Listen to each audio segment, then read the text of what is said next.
Good evening, I'm Duke Root, and our sports ticker is brought to you by the Nebraska Department of Health and Human Services. The Nebraska men's and women's basketball teams will return to the Sanford Pentagon for the third year in a row. This season, the women will take on the North Dakota State, and the men will face Oklahoma. The men's game will take place on November 15th, and the women will play the next day on the 16th. The Nebraska volleyball team got another transfer portal addition as Allie Check has signed with the Huskers. Check is a 6'4" opposite hitter who played 3 seasons at Baylor and has 1 year of eligibility remaining.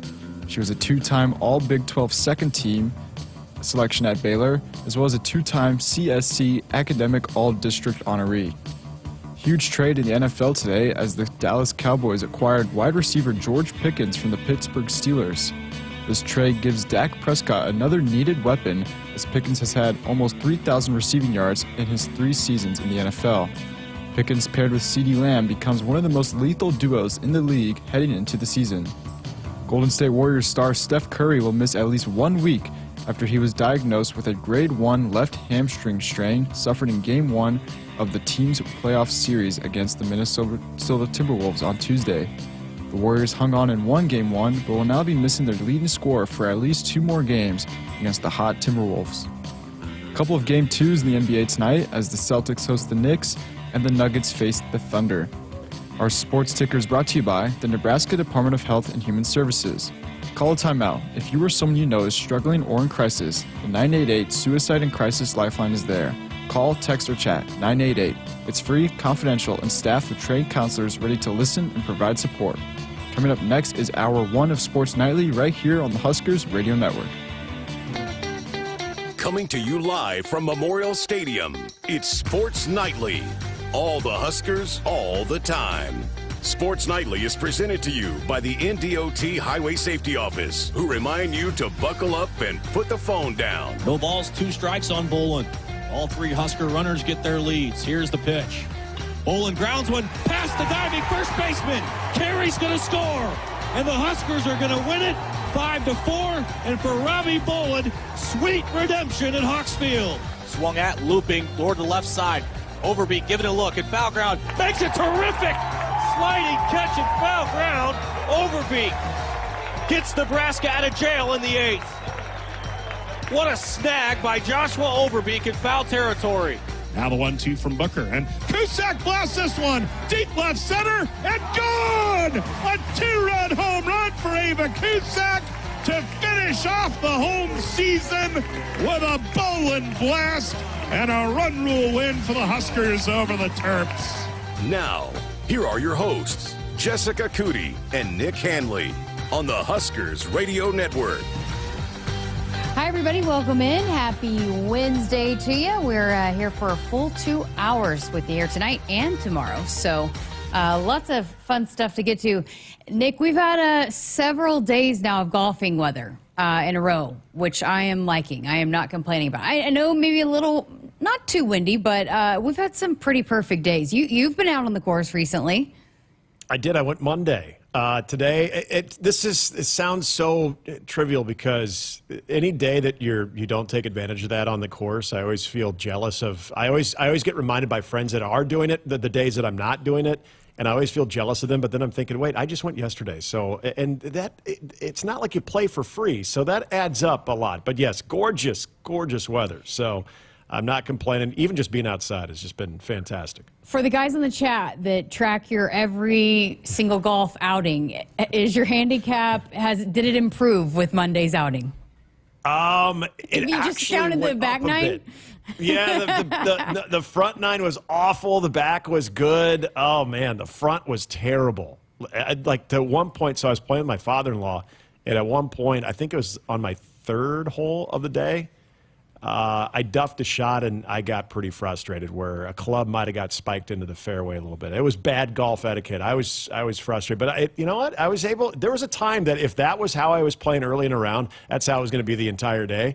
I was pretty excited that I turned it back around. I shot a 40 on the back, so I was pretty happy about that. The front, we don't even talk about it. I sent this Instagram to Jeremiah Searles, who we talk about golf too, but It said, today I learned golfers average 35 cuss words each round. That's roughly 2 cuss words per hole. I also learned today that I'm finally above average at something.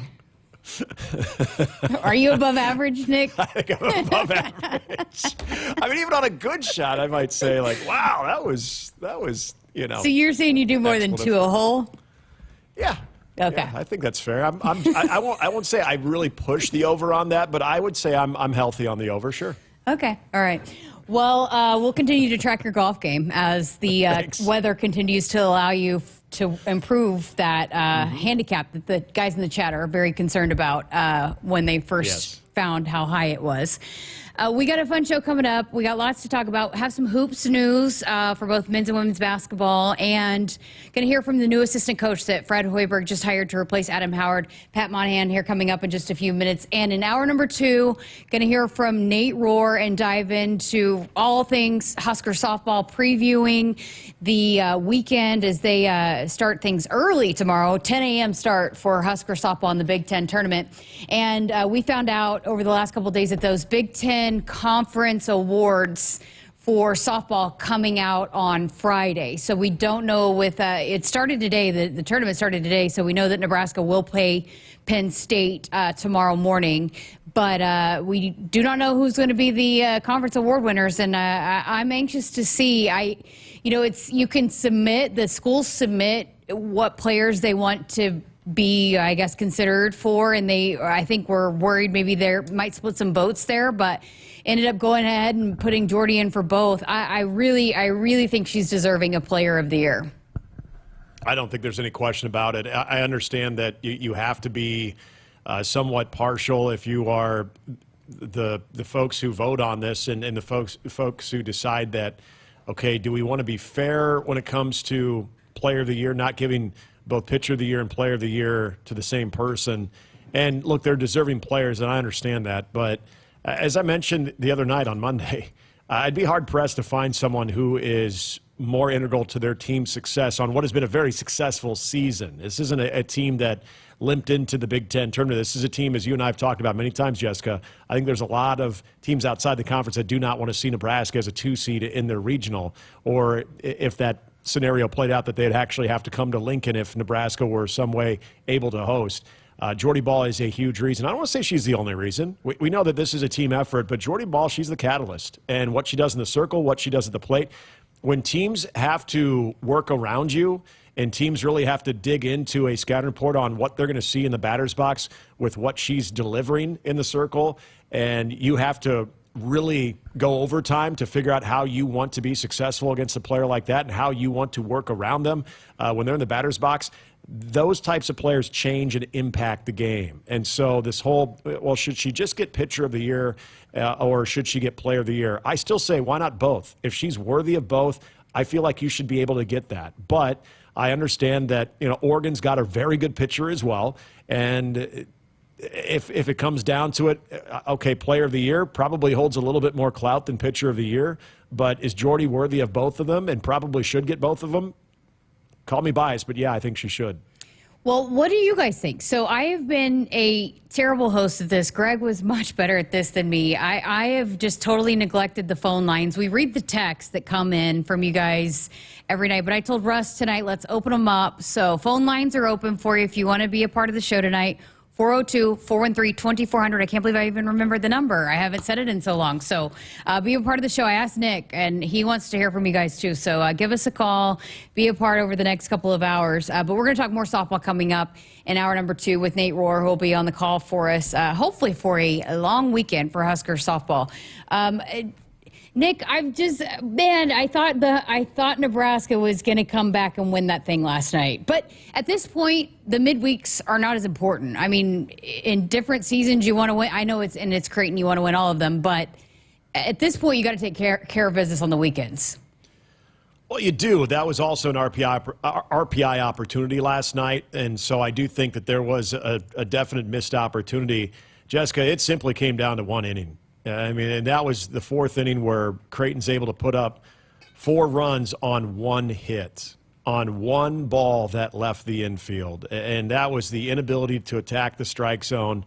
You get an error in that frame as well. Just one inning that went sideways on Nebraska, and unfortunately, for a staff collectively over the last month that I think has been pretty good, getting guys out of the bullpen and being able to establish the strike zone, and really at times suffocating the strike zone. That was not the case last night, but that one inning, Creighton took advantage of it. They were able to get the key hit, and then they got the two insurance runs, that they got in the top of the ninth proved to be huge for Creighton. But your inability to attack the strike zone, and then despite all that, you have a chance to get out of that inning a comebacker to Ryan Harrahill.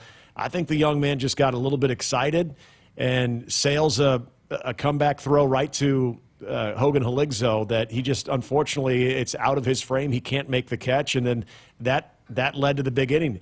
Despite not being able to throw strikes, they still had a absolute gift comebacker right back to the pitcher. At the very least, you're getting the lead runner. Then it's 2 outs. In my opinion, changes the complexion of that inning, but just not being able to play simple pitch and catch right there in that moment it really doomed Nebraska. Love what we saw at the end there against one of the tougher closers that Nebraska has faced, where they really put a hurting on Langrell. And I know he was running his mouth a little bit afterwards, but it was because of him that game got so highly dramatic there at the end. But it's an in-state rival. I get it. There's going to be talking regardless. But they dang near pulled it off. In fact, when Riley Silva's 90 feet away with only 1 out, Caden Brumball and Gabe Swanson due up, I felt very confident that not only Nebraska was going to tie the game up, but I thought they were going to win it right then and there, and it just didn't happen. I know baseball is hard, and I know it just doesn't always go what it's supposed to drawn up on paper, but I think that's probably what is maybe the frustration. I think Will Boltz talked about it, is that this is a team that can beat and has competed with the best teams in the country, and then when, it just is not consistently there, and I guess that's maybe more of the frustration with this team, is that we've seen that they can be as good as we had penciled them in to be going into the season, but then there are just times where they, things like that happen, and you're dropping one on a Tuesday night against Creighton. Yeah, and there has been a little feel of that, trying to seize momentum and just be able to go off on a win streak here and there, a prolonged win streak, and different things have held them back. But you're right. I mean, there have been enough examples this season, even in an entire series, not just in a one-game example, but an entire series. Oregon State, that is a quality baseball team, and at the time that Nebraska played them, everybody had them penciled into going to Omaha, and they still very well could find themselves in Omaha. It's a good baseball team, and Nebraska beating them on that Friday night, then just getting their doors blown off with a ridiculous amount of home runs hit, but then being able to really put it on Oregon State the following day. Like, that was a statement series win. Even what Nebraska's done the last couple of weekends, where they've dropped that first game, but they've had that resiliency to bounce back and win games and win series, that does show a lot of what this team is about. It's just sometimes in those moments, and you're right about baseball. I mean, baseball, one bad inning can dictate the outcome of that game. Even when you have 4 or 5 more innings to try to atone for a bad inning, sometimes it's not enough. And so I think it is. I'm not saying this game is on Ryan Harrahill for not being able to throw an accurate ball back to home plate and possibly get a double play out of that. But it's just in certain moments like that, where just a fundamental play here and there is not made, you can see how that can just speak volumes, or how large that can be in a game like that, where there's just so much intensity. But despite all that, too, Nebraska was right there at the end against a very tough pitcher, and having the tie and run 90 feet away with less than 2 outs. And with the 2 guys that they had coming up to the bat, I don't know if anybody would have wanted 2 guys other than that between Brumball and Gabe Swanson. So, yeah, it definitely was a tough one to swallow for sure. But you're right. I mean, to your original point, you got to take care of business. You got to have the short memory, and I think this team has done a good job of that, being able to respond and have that short memory and be able to return their focus where it needs to be, and that's Friday night, and try to set the tone against Michigan. I mean, it's like you said. I mean, you got to get to 500, right? And so at this point, and get into the Big Ten tournament to help your hopes. And so at this point, it's like, all right, let's win these games in the Big Ten. Shane in the chat said Nunez should have taken second in the ninth. You agree? Yeah, I think that was probably the way that I described it in the broadcast is he hesitated enough to where all of a sudden just that slight hesitation where he didn't read it and go, which he should have. And Devin Nunez is a freshman. He's a great athlete. He will get better, and I'm sure he'll learn from that. And he's been very good in a lot of ways this season. But there's that moment of, you can't make that second out there. So if there's a shadow of doubt in your mind that you're not going to make it, or they might try to throw behind you, and you get tagged out, and all of a sudden you're down to your last out because of you being a little bit late on the read, then if there is even that small bit of doubt, then get back to first base. Don't create something by being overly aggressive because you missed your window. And I think Dev unfortunately missed his window right away. And then by the time he was probably looking to go, it was probably 50-50. And in that situation, you just cannot be the second out there. Husker and Hanover also in the chat said this would have been a different season if we wouldn't have lost our Friday night pitcher at the start of the season. Again, I think that's not to make excuses, and Coach Bolt would never be one that does that, because I know the injuries happen, but that is also just, you lose a Friday night guy, that is a hard thing to overcome for an entire season. Absolutely. I mean, look at the stability on the Friday night spot right now. Will Walsh is not going to start this Friday because he started last night, so it will be a different arm coming out on Friday. I thought Will, right out of the gate, did a really good job in that spot. But now you're going to roll out another Friday guy. Now, the good news is Ty Horn's gotten better. And you know what? Jackson Brockett can give you a lot of good stuff as well. But trying to solidify that Friday spot, when you got a guy that you know not only is going to go out there and be able to go deep into a game, but also a guy that when you have your stud going, when you have your guy going, it makes everything around you better. Defensively, you're going to make plays for him. Not saying these guys aren't making plays for the other pitchers, but you just feel that much more confident in everything you do, and that carries into the batter's box too. So he's right. I mean, that's a big loss. And don't forget about this one. This is a recent development, but you think about last night too, trying to get that offense generated. It took Nebraska a while to get that offense generated. Think about what Max Butenbach, a healthy Max Butenbach, who's unfortunately missed a couple games now with illness, and hoping to have him back here eventually. Having that bat out of the lineup last night also hurts this team for sure. All right, let's get to a break. We got lots to get to here on Sports Alley. Got some hoops news. Want to talk some football. So we're going to go ahead and get to our first break. Again, appreciate the interaction on our YouTube chat where we are streaming live. And again, phone lines open for you tonight. I actually remembered that for you tonight. So text lines, phone lines open for you, 402-413-2400. And that Sports Alley hotline presented by Woodhouse. Woodhouse has been a trusted partner in your everyday since 1975. Shop for your next vehicle with the home team at Woodhouse and the official auto dealer of Nebraska Athletics. What does it mean to be locally owned and operated? For Cenex, it means everything. It means that we know if you take your coffee to go or if you like to stay a while. It means we've helped Little Leagues get jerseys and local festivals get funding. It means we know what our communities need. So you'll always leave Cenex with a full tank, full of snacks, or full of smiles. Or all of the above. And that means the world to us. Cenex, powered locally.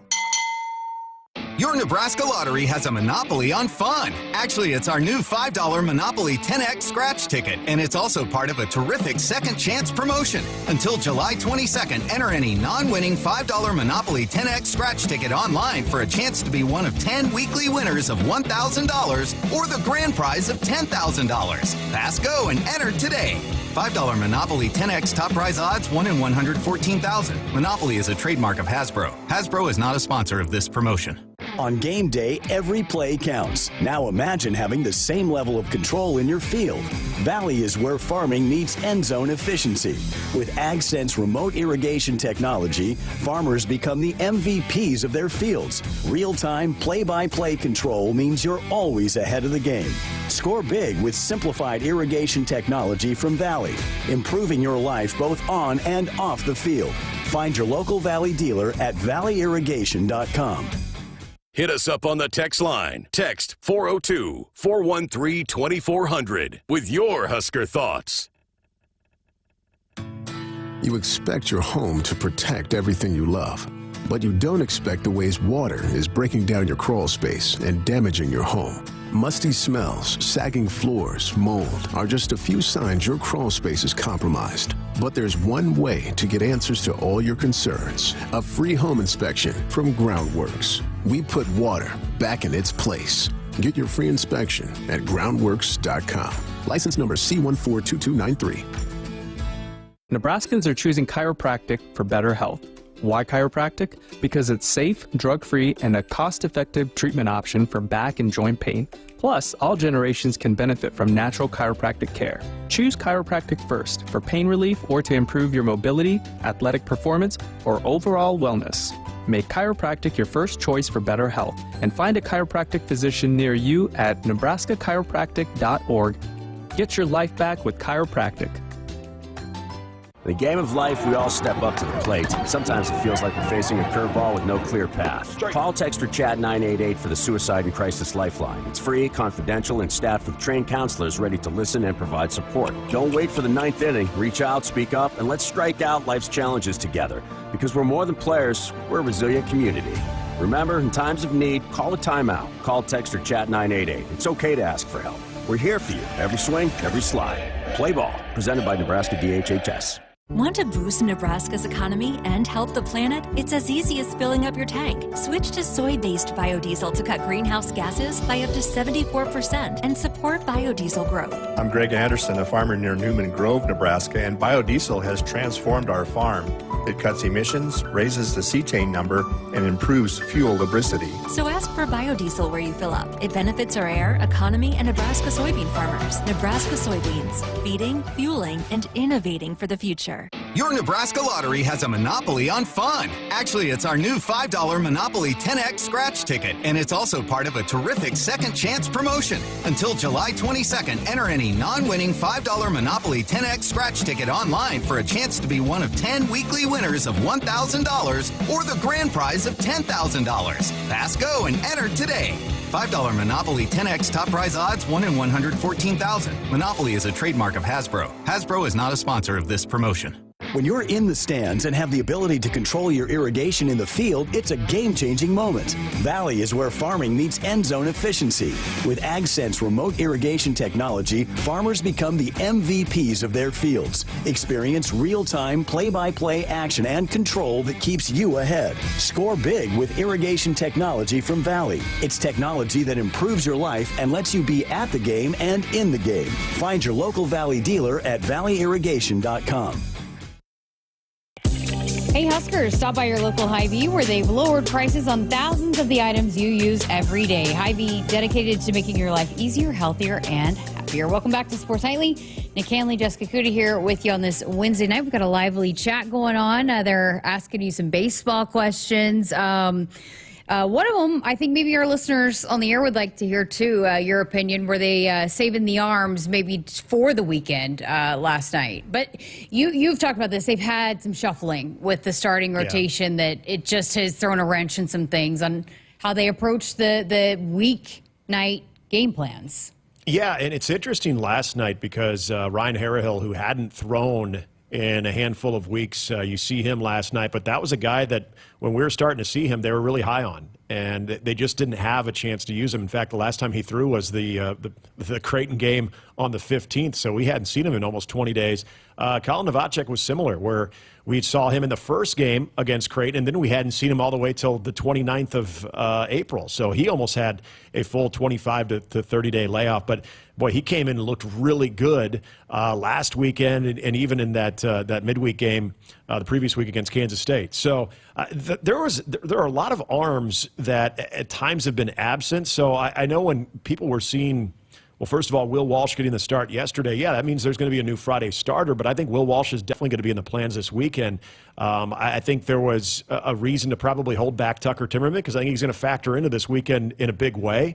I don't think the rotation on Saturday and Sunday has changed at all, so I think a lot of those roles will be similar. So I think the reason, and I heard that too, there was a narrative of, are they holding some of their better arms back? I don't think that was the case at all. I think Nebraska fully felt that they could get off on the right foot, that is, with Will Walsh, and then the guys that they had scheduled to throw going an inning or two, that they felt that those guys could also be effective, giving Creighton a different look. And I think, but also with their new Friday starter, you have to adjust some roles too, so you couldn't overwork those guys as well. I think that's why maybe it looked a little bit different, but make no mistake about it, they were setting those guys up to try to win a baseball game last night.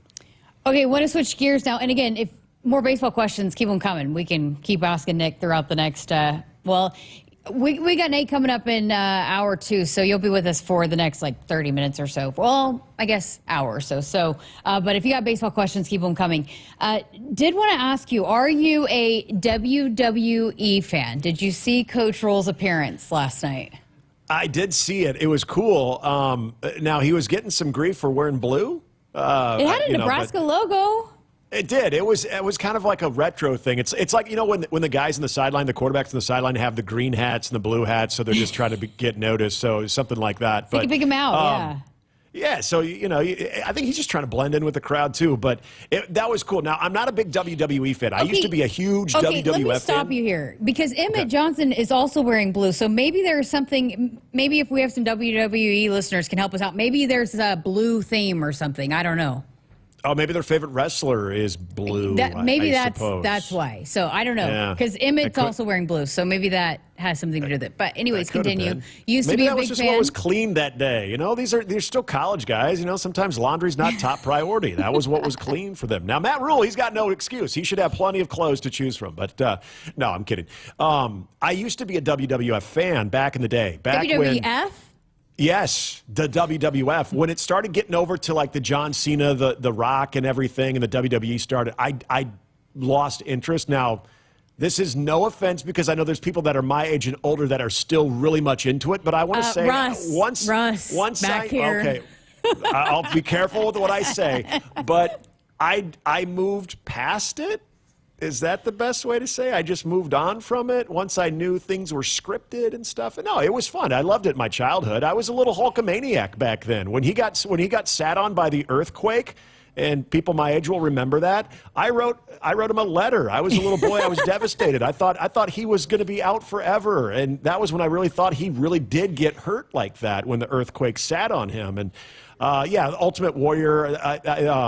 I was huge into all of those guys, but once we got into the Rock and John Cena, I had just kind of lost interest. Not because those guys weren't entertaining. I don't know. I just had other interests in my life. But I still think I know how huge that is, and what a great promotional opportunity it is to have those guys. And the way Pat McAfee really gasses up Nebraska too. He's got a great following. So, and I know McAfee loves Matt Rule, and he loves what Nebraska's doing and what he had to say.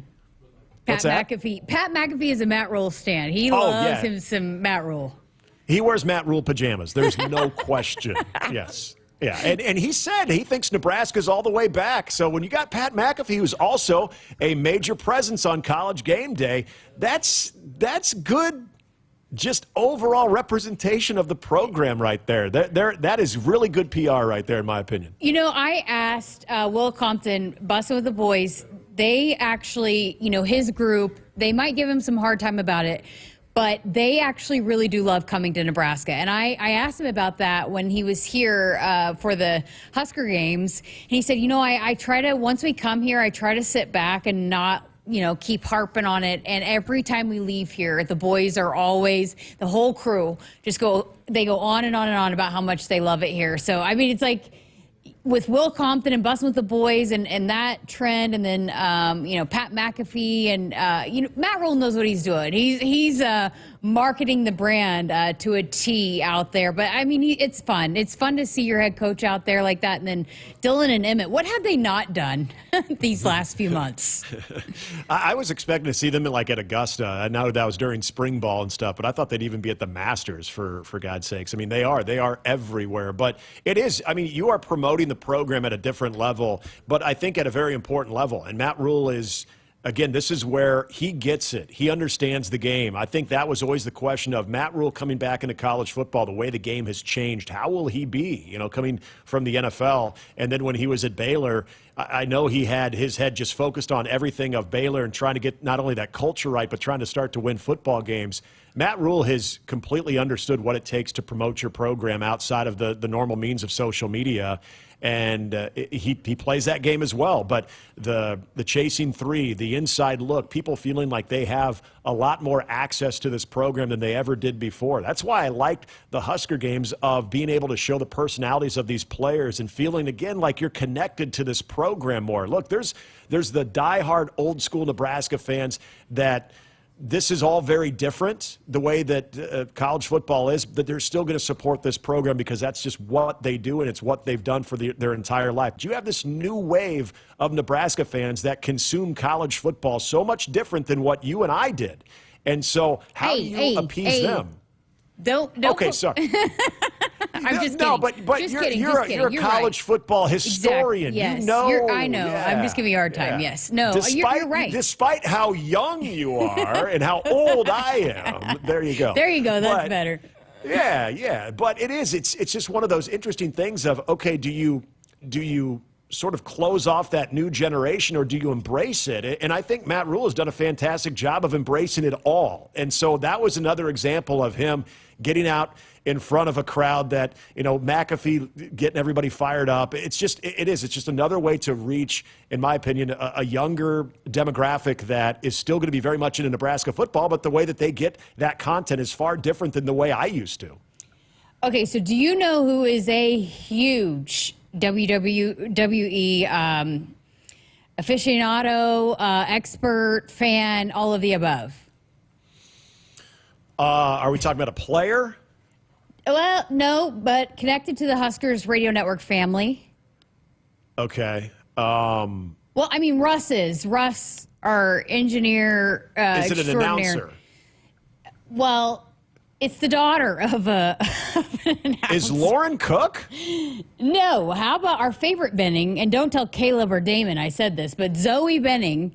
Really? His daughter, she is an expert. When she was here for the Husker games, she was, dropping all the knowledge. She goes back and watches even the old school film on YouTube and breaks it down, takes notes. She is. I feel like we need to get her a segment on here, but she does not love Pat McAfee. I don't know, something happened, I think, on WWE that she's not like the hugest fan. So I asked Damon what she felt about Pat McAfee and Coach Rohl, because they're obviously Coach Rohl fans, and he said that she was texting him.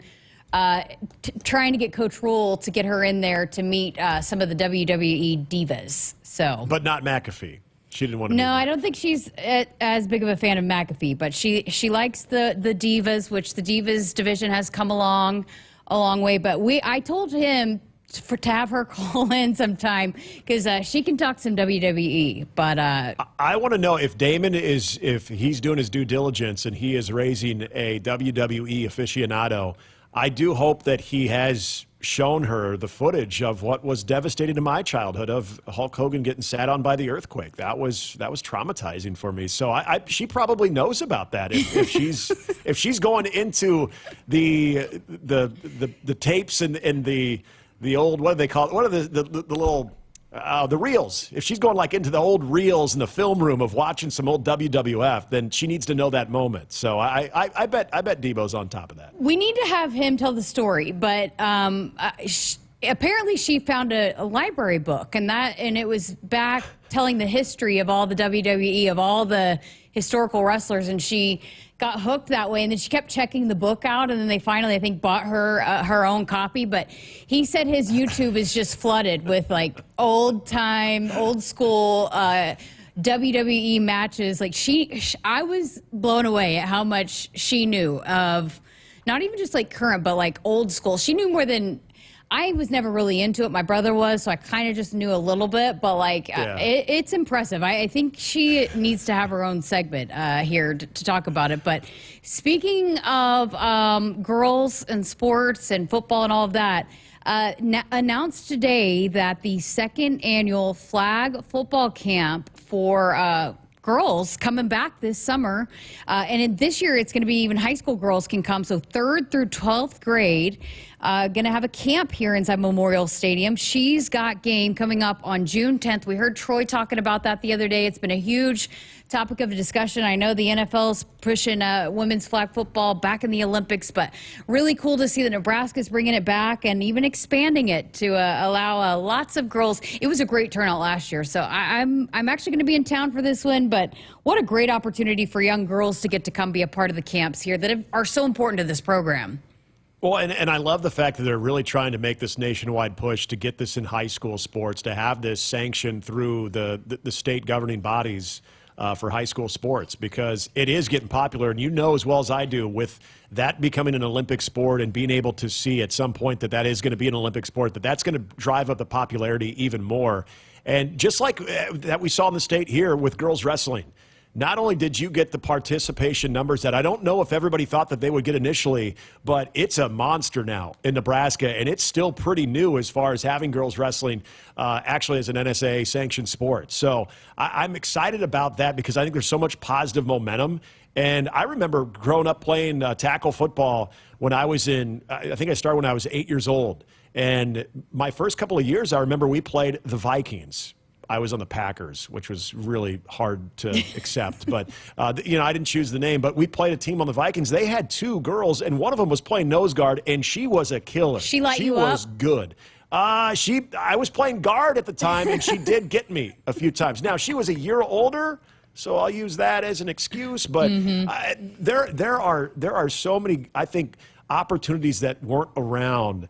But there's so much interest, I think, from women and girls in that sport. And I think when it comes to flag football, where not only can you showcase a lot of those skills, but also speed as well, and just overall athleticism, I just think that is another great opportunity to get all-inclusive for sports that this country and this state especially loves.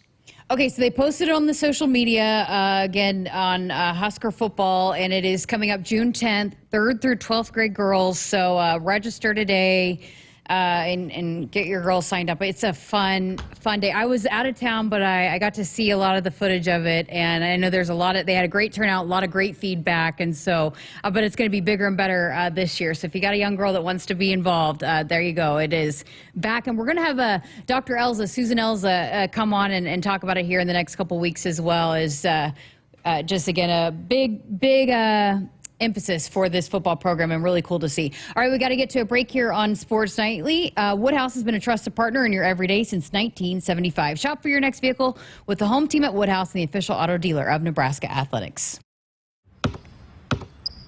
They say consistency is the key to success. They weren't wrong. It's all about grabbing a beer that's consistently smooth, consistently refreshing, and consistently light. You might just find that the road to success can be pretty enjoyable. Michelob Ultra, the perfect balance of taste and refreshment, and only 2.6 carbs and 95 calories. It's only worth it if you enjoy it. Enjoy responsibly. Anheuser-Busch Michelob Ultra Light Beer, St. Louis, Missouri. You expect your home to protect everything you love, but you don't expect the ways water is breaking down your foundation and damaging your home. Cracks in walls and uneven floors are just a few signs your foundation is compromised. But there's one way to get answers to all your concerns: a free home inspection from Groundworks. We put water back in its place. Get your free inspection at groundworks.com. License number C142293. Your next vehicle is waiting for you at Woodhouse. With over 20 locations and a variety of brands, Woodhouse offers everything from reliable trucks to family-friendly SUVs. Whether you're looking for a Nissan, Mazda, or Infiniti, our team is here to help you find the perfect fit. Enjoy a seamless car buying experience with our expert staff and exceptional service. Visit Woodhouse today, where quality, selection, and customer satisfaction come first. Or get started online at woodhouse.com. Hit us up on the text line. Text 402-413-2400 with your Husker thoughts. In the game of life, we all step up to the plate. Sometimes it feels like we're facing a curveball with no clear path. Call, text, or chat 988 for the Suicide and Crisis Lifeline. It's free, confidential, and staffed with trained counselors ready to listen and provide support. Don't wait for the ninth inning. Reach out, speak up, and let's strike out life's challenges together. Because we're more than players, we're a resilient community. Remember, in times of need, call a timeout. Call, text, or chat 988. It's okay to ask for help. We're here for you. Every swing, every slide. Play ball. Presented by Nebraska DHHS. On game day, every play counts. Now imagine having the same level of control in your field. Valley is where farming meets end zone efficiency. With AgSense remote irrigation technology, farmers become the MVPs of their fields. Real-time, play-by-play control means you're always ahead of the game. Score big with simplified irrigation technology from Valley, improving your life both on and off the field. Find your local Valley dealer at valleyirrigation.com. Dear Truckin' Awesome. Want more horsepower in the stable? The Tundra iForce Max is the most powerful Tundra ever. With its electrifying twin-turbo V6, you got everything you need. Saddle up the Tacoma TRD Pro. Its segment-first performance seats are designed to smooth out the shocks when the ride gets bumpy. The Toyota 4Runner is part mean streak, part wild side, and an all-around icon. Check out that signature power rear window, will ya? Yes, sir, Toyota trucks. Find yours at toyota.com. Toyota, let's go places. See your Omaha Metro and Lincoln Toyota dealers. Corwin Toyota of Bellevue, Village Point Toyota of Omaha, Baxter Toyota of La Vista, or Baxter Toyota of Lincoln. They say consistency is the key to success. They weren't wrong. So how about grabbing a beer that's consistently smooth, consistently refreshing, and consistently light? You might just find that the road to success can be pretty enjoyable. Michelob Ultra, the perfect balance of taste and refreshment, and only 2.6 carbs and 95 calories. It's only worth it if you enjoy it. Enjoy responsibly. Anheuser-Busch Michelob Ultra Light Beer, St. Louis, Missouri. Your next vehicle is waiting for you at Woodhouse. With over 20 locations and a variety of brands, Woodhouse offers everything from reliable trucks to family-friendly SUVs. Whether you're looking for a Nissan, Mazda, or Infiniti, our team is here to help you find the perfect fit. Enjoy a seamless car buying experience with our expert staff and exceptional service. Visit Woodhouse today, where quality, selection, and customer satisfaction come first. Or get started online at woodhouse.com.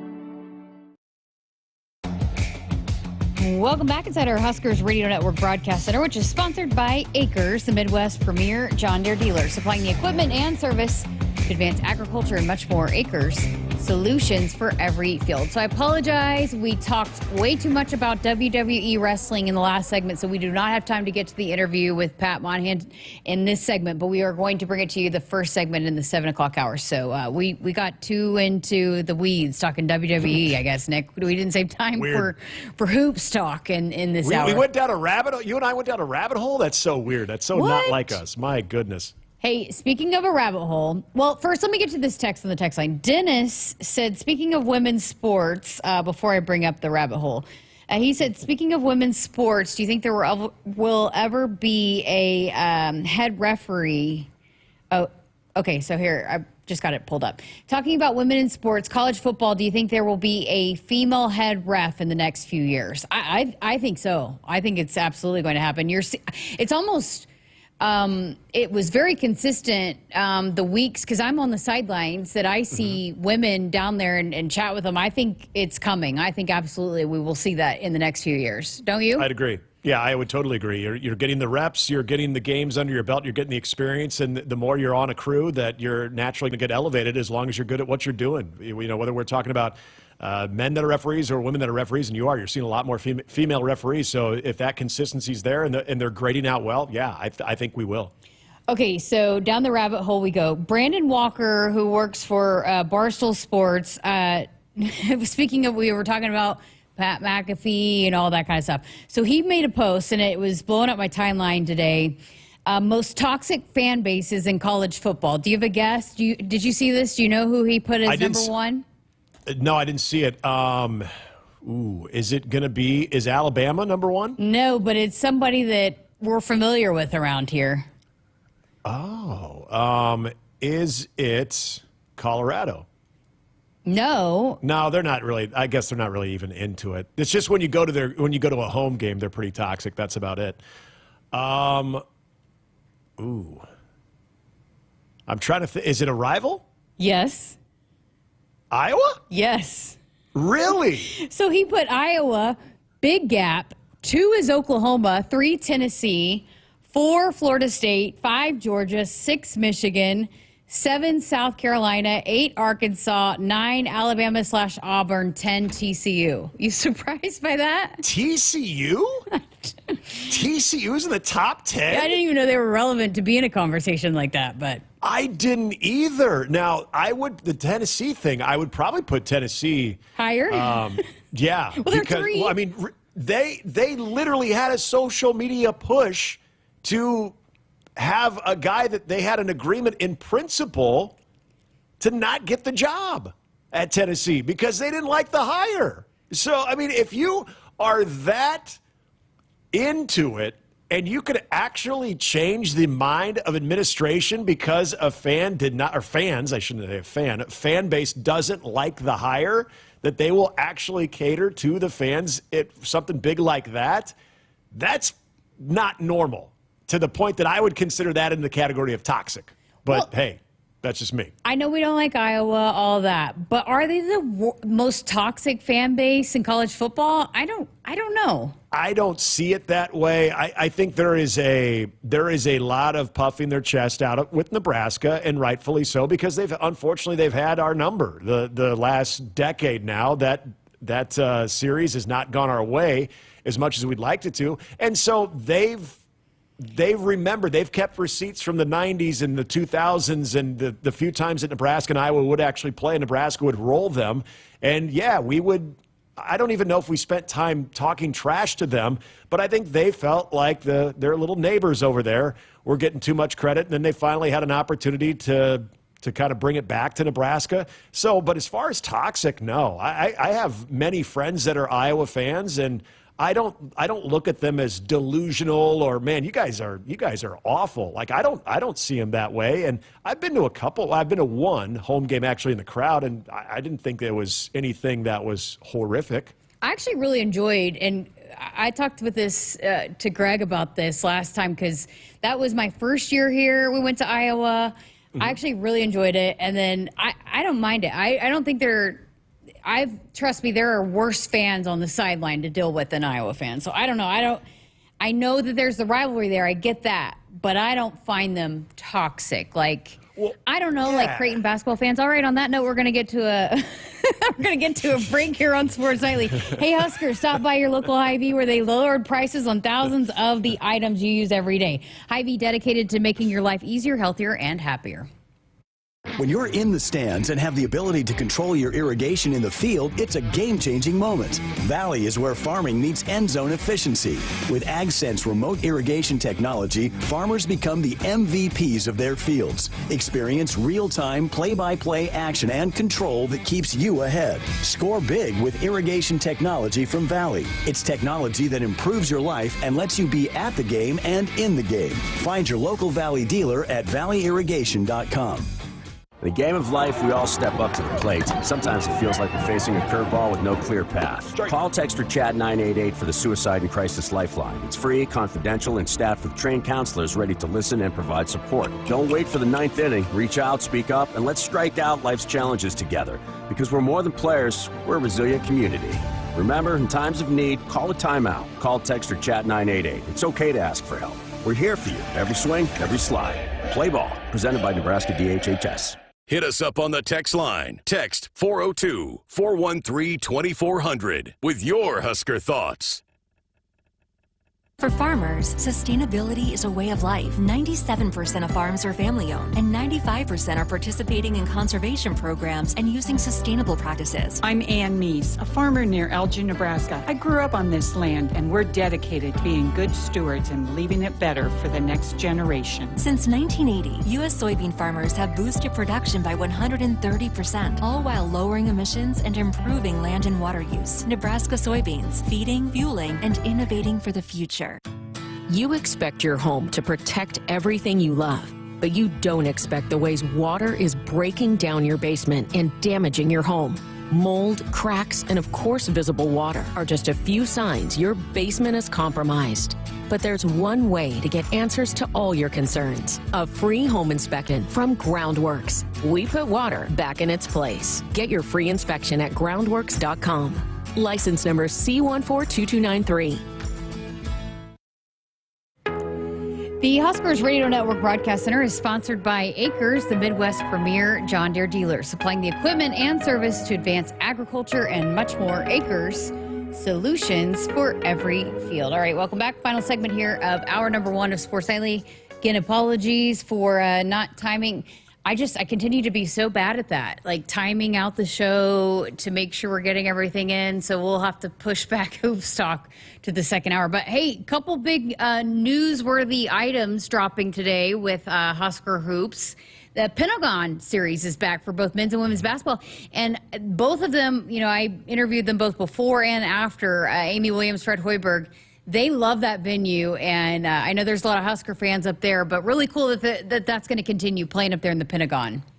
I love it. That venue is so cool, and the fact that it is attracting a lot of the national programs on top of what is going to follow locally with Nebraska, both men and women, is fantastic because everybody that has played there, too, has said the same thing. Not just when Nebraska's played there, too, but every other team that has played there has loved it. It's just so unique. You just don't see that as much in college basketball now that you compared to maybe 40, 50 years ago. So it's got that perfect blend of old school, but then with a few modern amenities. It's just a great venue. I am hoping it's played in November, and I think the 2 times that so far that they've played there has been either on or right after a football game day.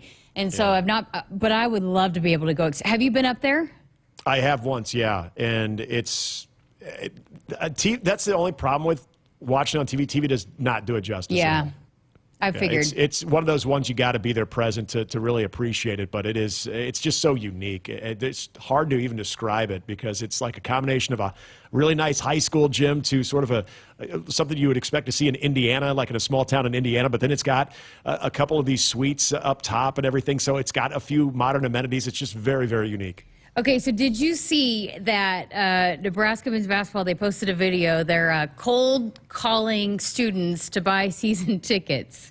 And it was Kel Jacobson, and he had to drop his girlfriend's name, Bergen Riley, in there. But they convinced the girl to go buy season tickets. It's pretty funny.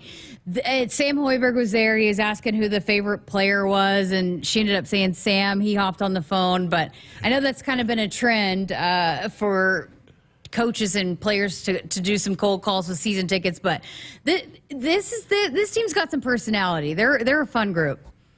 I love that idea, by the way, too, because you probably have had someone call you, try to sell you something, right? And you always feel like, gosh, you're being pressured. Yeah, you just want to get off the phone, but if it's actually coming from a player themselves and they're trying to how do you say get no you to buy season. Exactly. It is very tough. I don't know about you. I'm kind of a pushover. That's why we have a no soliciting sign on the front door, because if they make it through that little barrier, I have a tough time saying no to stuff. I don't know why. It's just a problem I have. So if a student athlete is actually calling me to try to get me to buy in season tickets, more times than not, I'm going to say yes. Even if we can afford it, I'll probably pay for that later. But yeah, I'm a pushover like that. So this is a really good strategy, really. What's the dumbest thing you bought that you couldn't say no to? Well, there were those purchases in college when you had a night out and you're having some frozen pizza, and then you see like the Monster Ballads come on the TV, and you're like, that looks awesome. I can't believe they have it. It's a double disc set for $19.99. Oh, hell yeah, I'm buying that. And then you wake up the next day, you're like, did I dream that or did I really buy that? Yeah. I don't even know what you're talking about. Oh, monster ballads, 80s, just ballads, like heavy metal hairband ballads. Yeah, Do you still like have Every those? Rose Has Its Thorn. No, I don't think I have any CDs left, but it was actually pretty cool once I got it, but I'm kind of ashamed that I did actually buy it. All right, hour 2 of Sports Nightly coming up next. Hit us up on the text line. Text 402-413-2400 with your Husker thoughts.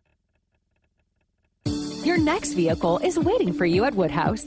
With over 20 locations and a variety of brands, Woodhouse offers everything from reliable trucks to family-friendly SUVs. Whether you're looking for a Nissan, Mazda, or Infiniti, our team is here to help you find the perfect fit.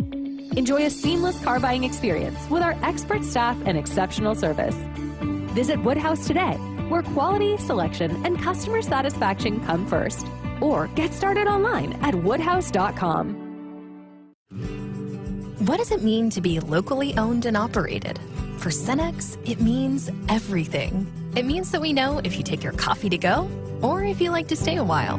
It means we've helped Little Leagues get jerseys and local festivals get funding. It means we know what our communities need. So you'll always leave Cenex with a full tank, full of snacks, or full of smiles. Or all of the above.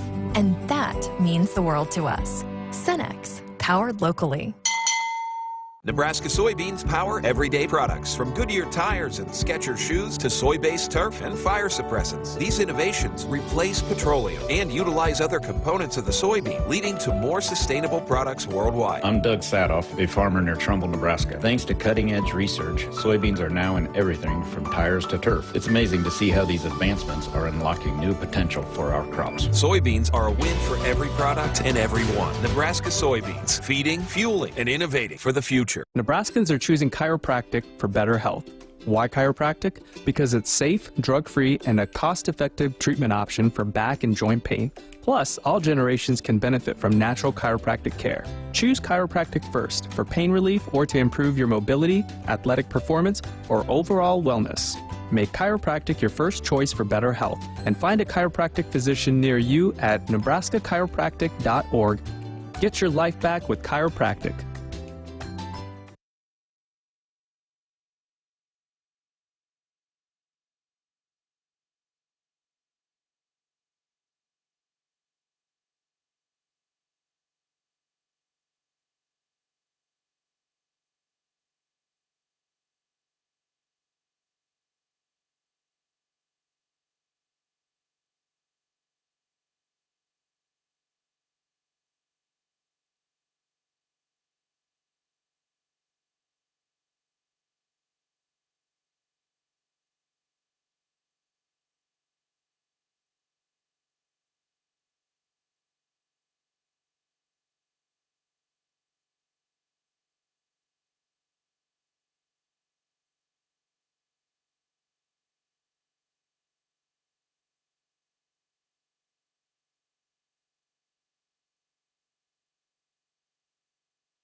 Good evening, I'm Duke Root, and our sports ticker is brought to you by the Nebraska Department of Health and Human Services.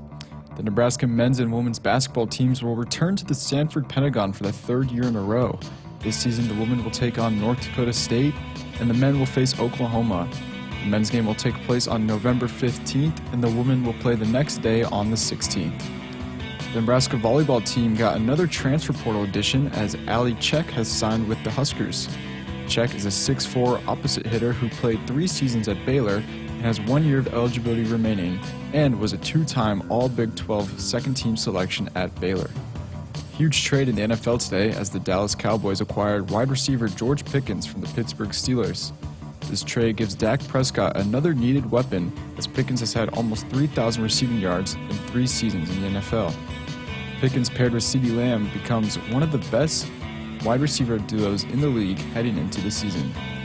Golden State Warriors star Steph Curry will miss at least 1 week after he was diagnosed with a grade 1 left hamstring strain suffered in Game 1 of the team's playoff series against the Minnesota Timberwolves on Tuesday. The Warriors hung on and won Game 1, but will now be missing their leading scorer for at least 2 more games against the hot Timberwolves. A couple of Game 2s in the NBA tonight as the Celtics host the Knicks and the Nuggets face the Thunder. Our sports ticker is brought to you by the Nebraska Department of Health and Human Services. Call a timeout. If you or someone you know is struggling or in crisis, the 988 Suicide and Crisis Lifeline is there. Call, text, or chat 988. It's free, confidential, and staffed with trained counselors ready to listen and provide support. Coming up next is Hour 2 of Sports Nightly right here on the Huskers Radio Network. Coming to you live from Memorial Stadium, it's Sports Nightly. All the Huskers, all the time. Sports Nightly is presented to you by the NDOT Highway Safety Office, who remind you to buckle up and put the phone down. No balls, 2 strikes on Bolin. All 3 Husker runners get their leads. Here's the pitch. Bolin grounds one past the diving first baseman. Carey's going to score. And the Huskers are going to win it 5-4. And for Robbie Bolin, sweet redemption at Hawksfield. Swung at, looping toward the left side. Overbeat, giving it a look at foul ground. Makes a terrific sliding catch at foul ground. Overbeat gets Nebraska out of jail in the 8th. What a snag by Joshua Overbeek in foul territory. Now the 1-2 from Booker, and Cusack blasts this one deep left center, and gone! A 2-run home run for Ava Cusack to finish off the home season with a Bolin blast and a run rule win for the Huskers over the Terps. Now, here are your hosts, Jessica Coody and Nick Hanley, on the Huskers Radio Network. Welcome back. Hour number 2 of Sports Nightly with Nick Hanley. I'm Jessica Coody. And Nick, you got the guys fired up on the chat about your 80s hair metal bands, classic rock talk. You asked me to give you an example, but you were right on with the Now That's Music. This was like the first wave. There was Monsters of Rock, and then there was Monster Ballads. I think Monsters of Rock was the first one that you could order, the 2-disc set for $19.99. Then it was Monster Ballads, and I'm sure I was knee-deep in some Taco Bell or a frozen pizza while ordering that, is what happened. Number 1 rock song of all time, in your opinion? Number 1 rock song of all time? Oh, my gosh. Ooh. Your favorite, I guess. I love Enter Sandman by Metallica. It's provided so many great moments for not only for what I do with UNO Hockey when they do their starting lineup with that, but also, I mean, Mariano Rivera coming out to Enter Sandman. So it's a great stadium, like rock song as well. So yeah, I would say Enter Sandman. You can't go wrong with that one. Now there's so many good ones, but that'll be my go-to. So is Metallica your favorite band then, or what's your favorite rock band then? Of all these classics that people are throwing out, do you have a favorite band? It's Pearl Jam's my favorite, and then actually is that classic? I love 80s. Yeah, that's not 80s. Well, I mean, if we're going that time frame, we're talking about when you're buying CDs, knee-deep in Taco Bell. What was number 1? Well, so that was the 80s. So I'm thinking like Poison, Motley Crue. Motley Crue would have been my favorite during that time. I was a huge Motley Crue fan. Poison was right up there as well. then a lot of those on the monster ballads were a lot of one-hit wonders. But yeah, I would definitely say Motley Crue was my favorite. You throw those in the CD player when you're driving down to Lincoln to call some baseball games? Get fired up? First of all, I don't think my car doesn't even have a CD player. They don't even make this. Mine anymore. does. Does it? Yeah. Oh, nice. I haven't even changed it out. My mom got me a Christmas CD, and sometimes when I accidentally push the wrong button, it's like Christmas music in July, but whatever. Do you have a tape deck, too? No, just a CD. I never use it, but... Do you still have a DVD? I'm more of like the LimeWire / burn illegal CD type. Like, that's more my generation. So I need to pull some of those out.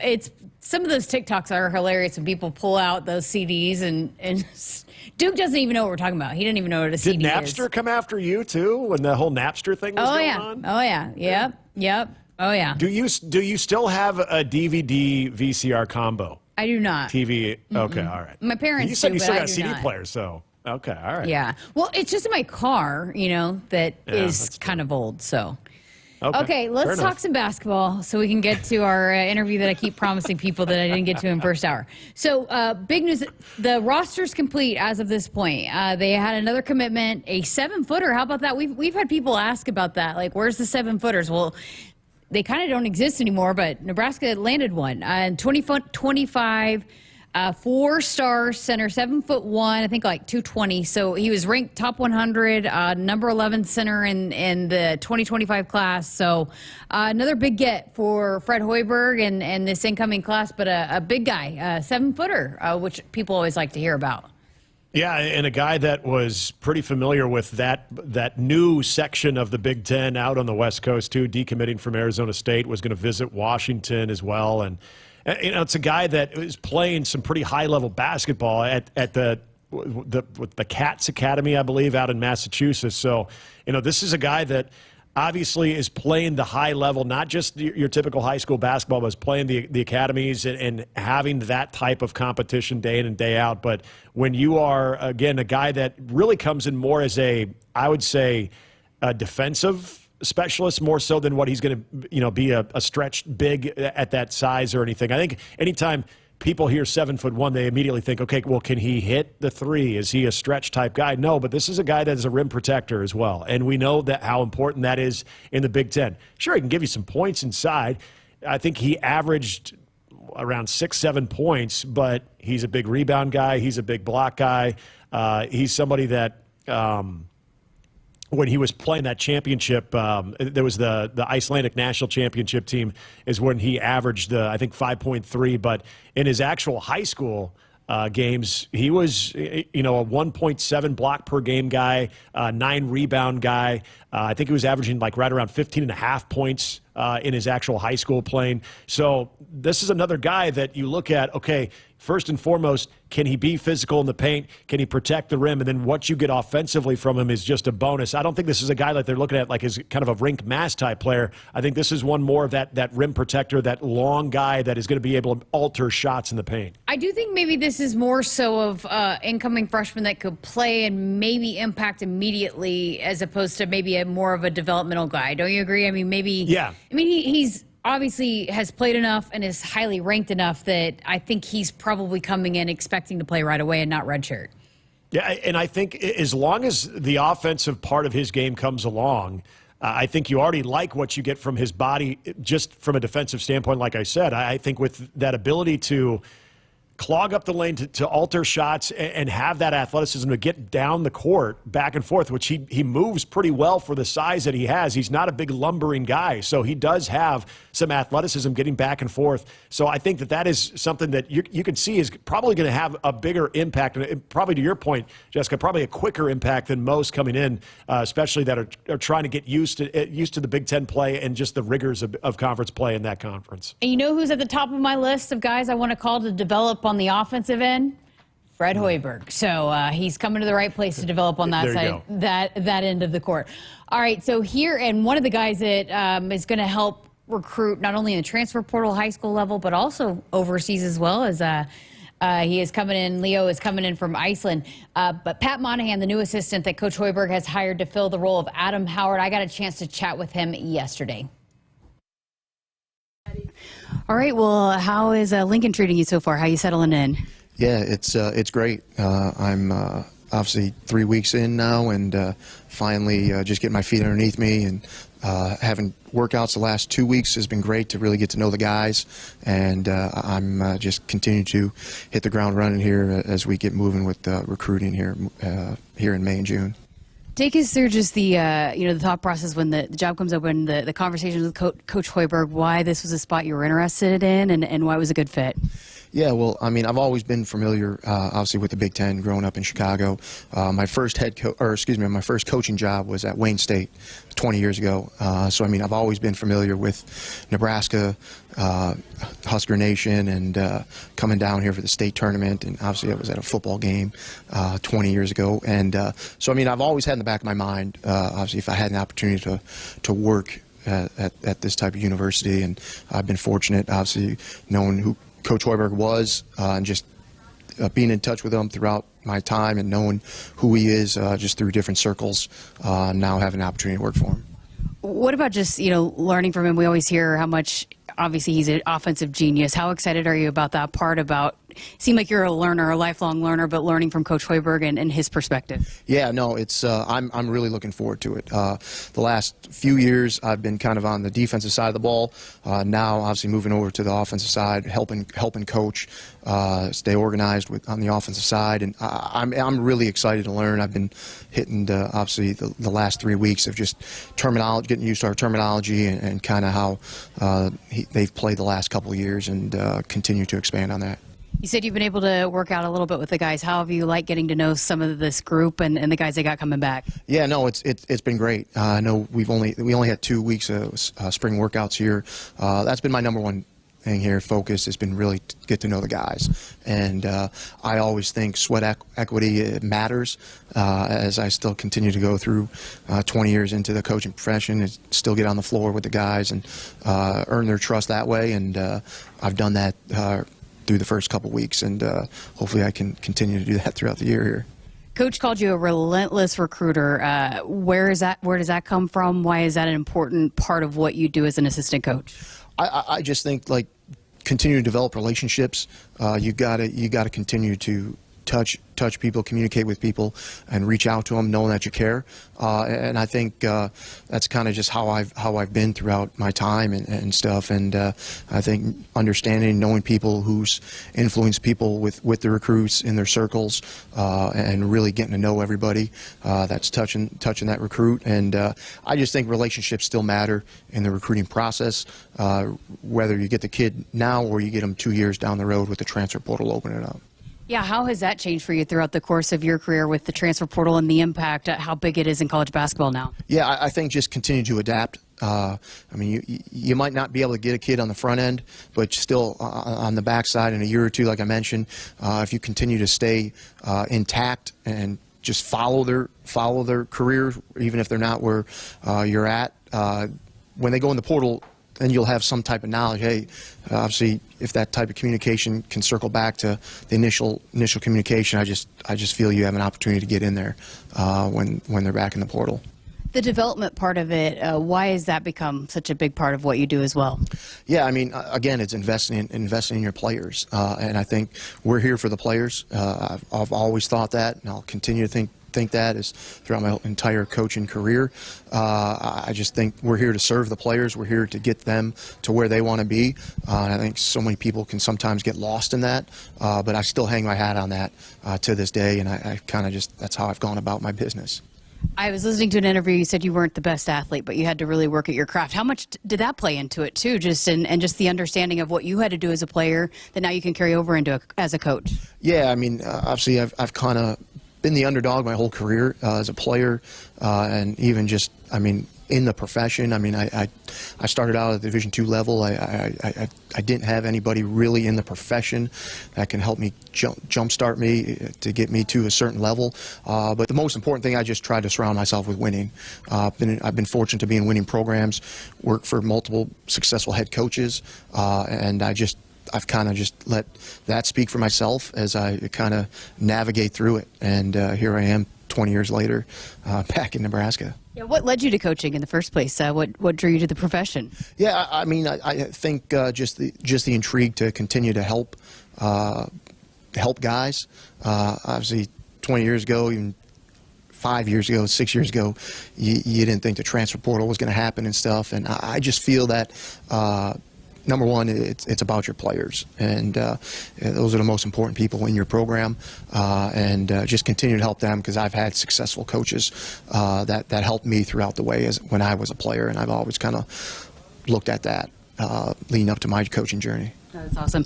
How excited are you just about, the trajectory of this program, where it's headed, the resources here, and just joining what's going here with Coach Hoiberg and the staff?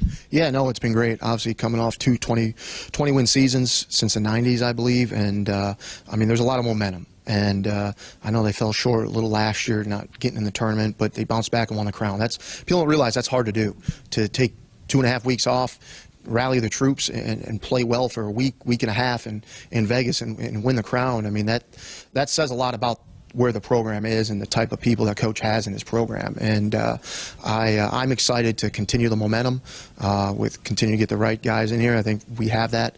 And they did a great job of identifying those types of guys here in the springtime to continue to move this program forward. All right, so you had mentioned you'd already hit the ground running, but what's your approach to getting into a new program and doing what you need to do here in the early goings of joining this program? Yeah, and I think I've hit the ground running. Like I said, starting to recruit 26, 27, trying to get the ball rolling here in the May recruiting period, in June and July. And I think that's going to be the biggest thing moving forward. I mean, yeah, I think we still have one spot available, roster spot potentially available. I'm not going to sit there and bring up this kid, and this kid. I mean, the guys here have done a great job of really identifying guys here right now, and so to do my part and stuff, I'm just going to continue to move forward and see if we can continue to get our name and brand out there here this summer. You mentioned you had gone to a football game. You excited about just joining the athletics department and being a part of all the things here? Yeah, no, absolutely. And I know that this is a big time athletic department with a ton of success and a ton of tradition. And I'm just excited to be a small part of it. I'm really excited to get in the community, know different people, and do whatever I can to help winning. Awesome. Appreciate your time. Welcome to Lincoln. Thank you very much.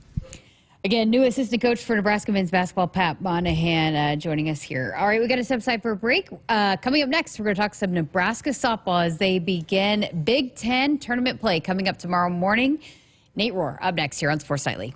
If there's one thing Nebraska's known for, it's our beef. And Nebraska soybeans feed a lot of them, and even more pigs and chickens. I'm Jason Pinky, a farmer near Craig, Nebraska. Soybeans are vital for feeding our livestock, and they're also a powerhouse protein source for people worldwide. Our world needs protein, and Nebraska soybeans are making a difference. From tailgate grills to global plates, farmers deliver affordable, nutritious protein to build muscle and energy for everyone. Nebraska soybeans, feeding, fueling, and innovating for the future. No need to hunt around for friendly service, low prices, quality products, and great experiences. You'll find it all with the local experts, Sapp Brothers Petroleum. If you're tired of tracking down another late delivery, it's time to consider Sapp Brothers, where we pride ourselves on delivering products on time or even ahead of schedule, with your safety our top priority. Switching is easy. Just shoot us an email or give us a call. And right now, when you contact Sapp Brothers for any of your fuel, propane, or lubricant needs, you'll be entered to win a guided pheasant hunt next fall. Visit sappbros.net/Huskers.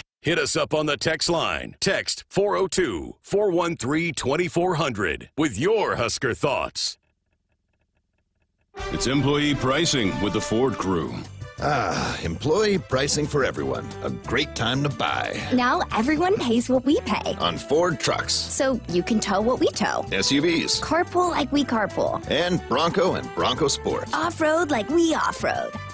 But what about my parking spot? It's just employee pricing, not parking. What a relief. I love that parking spot. Now get employee pricing available across a full lineup of Ford trucks and SUVs. Employee pricing, you pay what we pay. Only from your local Ford dealer. Oh, should I make name tags for everyone? It's employee pricing for everyone. They don't actually work here. Can I still make them? Sure. Available on the purchase or lease of select new 2024 and 2025 Ford and Lincoln vehicles. U.S. residents only. Prior purchases and AXZD plan ineligible. Place a retail order or take delivery from an authorized Ford or Lincoln dealer stock by 7/7/25. Exclusions apply. See a participating dealer for details. You expect your home to protect everything you love, but you don't expect that water is the reason parts of your concrete have gotten so uneven. Walkway tripping hazards, sinking pool deck, cracked driveways are dangerous threats to everyone's safety. But there's one way to learn how your concrete can be lifted. A free home inspection from Groundworks. We put water back in its place. Get your free inspection at groundworks.com. License number C142293. On game day, every play counts. Now imagine having the same level of control in your field. Valley is where farming meets end zone efficiency.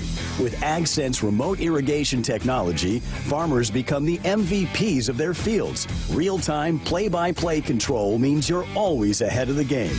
Score big with simplified irrigation technology from Valley, improving your life both on and off the field. Find your local Valley dealer at valleyirrigation.com. Nebraskans are choosing chiropractic for better health. Why chiropractic? Because it's safe, drug-free, and a cost-effective treatment option for back and joint pain. Plus, all generations can benefit from natural chiropractic care. Choose chiropractic first for pain relief or to improve your mobility, athletic performance, or overall wellness. Make chiropractic your first choice for better health and find a chiropractic physician near you at nebraska-chiropractic.org. Get your life back with chiropractic. Want to boost Nebraska's economy and help the planet? It's as easy as filling up your tank. Switch to soy-based biodiesel to cut greenhouse gases by up to 74% and support biodiesel growth. I'm Greg Anderson, a farmer near Newman Grove, Nebraska, and biodiesel has transformed our farm. It cuts emissions, raises the cetane number, and improves fuel lubricity. So ask for biodiesel where you fill up. It benefits our air, economy, and Nebraska soybean farmers. Nebraska soybeans, feeding, fueling, and innovating for the future. Welcome back inside our Huskers Radio Network Broadcast Center, which is sponsored by Akrs, the Midwest premier John Deere dealer, supplying the equipment and service to advance agriculture and much more. Akrs, solutions for every field. Well, we know the opponent for Nebraska softball. It will be Penn State. The Huskers secured the third seed in the Big Ten tournament taking place at Purdue, and it all gets started tomorrow morning, 10 a.m. Central, and Nate Rohr once again will be on the call for us here on the Huskers Radio Network. He's actually en route to get there to Purdue, so joining us from the airport. Nate, thanks for being here with us. It's postseason. Yeah, bring it on. Excited to see what this team can do in the most important point of the year. I think they're playing their best ball down the stretch. They played about as well as they could against Maryland this past weekend, so you feel like they're in a good place right now going into the Big Ten tournament and then regionals, and then dare to dream for more. Well, I want to dive into all things that's ahead, but looking back to last weekend, the first sellout in Bowlin Stadium, the record-breaking crowds, how special was that atmosphere? What was it like for you to get to take it all in? Oh, it was tremendous. I mean, you know, when they had all the alumni back on Saturday, and you saw them trickle in through the weekend too, Friday and Sunday, but so many people who I really enjoyed covering, really enjoyed watching play, really think highly of, and they came back. It was a big, warm family reunion. And then the team, you know, in the midst of all that pressure and all these eyeballs on them, goes out and plays really, really well. They had to come back on Saturday to win that game, but even there you had Kylie McGee coming out, pitching well. The offense was good all weekend long, and, you know, Jordy was Jordy all weekend long. So a really special weekend, and the fact that we couldn't fit any more people into Bowlin Saturday was really cool. But I'll tell you, I was almost more impressed by Sunday. They had 2,600 people there, tied for third largest crowd in school history. And you thought, well, you know, Saturday, weather's good, team's playing well. That's the easiest day to get people out. How many people come out the next day? And how many people say, oh, that looks like fun. I want to go go out and see that and take advantage of my last chance to. And so the fact that 2,600 people with an early start time came out against a not very good opponent in Maryland, but supported the Huskers, that was about as impressive to me as the sellout on Saturday. Though Saturday, for other reasons, was really special too. Absolutely. Well, listen, it's been a big debate, big topic of discussion. We've had people text in the awards for Player of the Year, Pitcher of the Year coming out on Friday. Typically, it usually comes out before the tournament starts, but they're waiting till Friday to announce those. So will Jordy Bahl be Pitcher of the Year, Player of the Year? What are your thoughts going into it? Well, there's certainly a case to be made for both. I think that Bahl is probably the second or third best hitter, all things considered, in the Big Ten Conference. She's probably the second or third best pitcher, all things considered, in the Big Ten Conference. I mean, 5 times the conference said she was the best pitcher in the league. You know, so the conference has already kind of told you, at least the conference office. Now, these awards are voted on by the coaches. The thing that worries me about Jordy's candidacy, especially for Pitcher of the Year, is that you look at Oregon, and Lindsey Grine has so much name recognition. Jordy Bahl has more, certainly. But, there could be a prevailing thought, well, she's the top pitcher on the team that won the regular season championship. And so you worry that maybe there's a little narrow-mindedness by the voters. And then offensively, Megan Grant had a great year at UCLA, and an argument certainly can be made for her to be Player of the Year. And, it really comes down to how the voters look at the criteria of the awards. Pitcher of the Year is pretty straightforward, right? It's just how you pitch. Whereas Player of the Year, I think, can take into account the breadth of Jordy's contributions to this team and what they were able to do throughout the season. And if the coaches vote with that in mind, I like her chances to get Player of the Year. If they merely take Player of the Year as basically Hitter of the Year, who is the best hitter in the Big Ten Conference, then I get a little worried, because while Jordy's numbers are really, really good across the board, they're not quite as good as Megan Grant's. I think it'd be really unfair if Jordy doesn't get at least a co-player or pitcher of the year award, a co-something. If you feel the need to recognize 2 players, that's fine. I generally don't like that, but what Jordy has done this year is kind of in its own category, where she is one of the best offensive players in college softball, one of the best pitchers in college softball. So I think the conference somehow, whether it's, hopefully the voting just goes the way it ought to, and she wins one of the awards. There's a very good case to be made for both of them. But if she doesn't win either of them, I hope the conference office steps in and says, look, Jordy's season deserves to be recognized with a Player of the Year, a co-Player of the Year, something, because what she is doing is really unprecedented in the Big Ten Conference.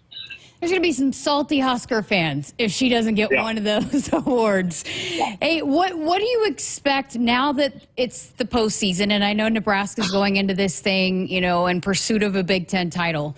But with the Big Ten tournament this weekend and then, regionals next weekend, what kind of workload now do you expect Jordy Bahl to take on? You could ramp it up if you want to. I don't expect that to happen here in the Big Ten tournament. Nebraska's pretty well set as a number 2 seed. They're kind of middle of the pack, so they're as far as being a number 2 seed. So there's really not a great chance of the Huskers playing their way up to a 1. At this stage in the RPI, Nebraska's middle 20s. Even if Nebraska were to beat Iowa or beat Oregon in the championship game after beating UCLA in the semi, I still don't think that would be enough for Nebraska to play its way into the top 16, or even close enough to where the committee might make an exception and reach down and make Nebraska the 16th. So there's really not a good reason to tax Jordy Ball this weekend. I'll be very interested to see how Rhonda Revelle uses her, whether they use her tomorrow against Penn State and then in a possible final, whether they let Hannah Camenzind or Kylie McGee start tomorrow and hold Jordy Ball for the semi and the final. I'd be really surprised if Jordy pitches more than 2 games this weekend, even if Nebraska makes a run. Regionals, however, the gloves are off. You know, I would expect to see a lot of 98 in the circle, but, you know, it could be a situation where McGee starts a game or Hannah Camenzind starts a game and either McGee throws 3 innings and then Ball throws the 7th or Ball comes in midway through. I think this coaching staff's done a really nice job of trying to cultivate the secondary options for this pitching staff with McGee and with Camenzind, and the way Kylie McGee threw last weekend against Maryland. And I know Maryland's not that good a team, but you know, it looked like she had gotten her legs back under her after a rough outing at Washington the week before.